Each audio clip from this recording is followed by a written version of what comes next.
নানা কারণেই আলোচিত ও সংবাদের শিরোনাম হন চিত্রনায়িকা মিষ্টি জান্নাত। ক্যারিয়ারে সিনেমা অভিনয় দিয়ে আলোচনা সৃষ্টি না করতে পারলেও ব্যক্তি জীবনের নানা মুখরোচক গল্পে সংবাদের শিরোনাম হতে জুড়ে নেই তার।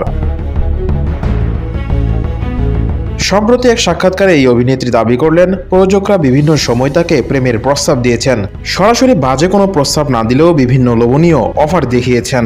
মিষ্টির ভাষায়, অনেক প্রযোজকই আমার সঙ্গে প্রেম করতে চেয়েছেন, সরাসরি বাজে প্রস্তাব দেননি, তবে প্রেম করতে চেয়েছেন, বিভিন্ন অফার দিয়েছেন। এই যেমন গাড়ি দেবেন, টাকা দেবেন, বাড়ি দেবেন, এসব অফারও দিয়েছেন।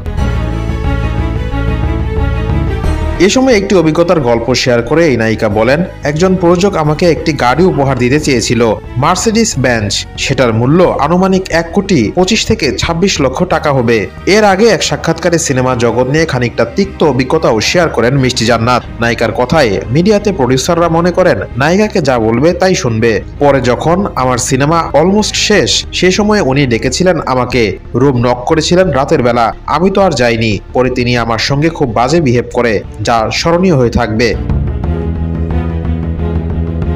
উল্লেখ্য, 2014 সালে লাভ স্টেশন সিনেমার মাধ্যমে রূপালী পর্দার ক্যারিয়ার শুরু করেন মিষ্টি জান্নাত। এরপর নিয়মিত কাজ করেছেন সিনেমায়। নায়িকা পরিচয়ের পাশাপাশি তিনি একজন দন্ত চিকিৎসকও।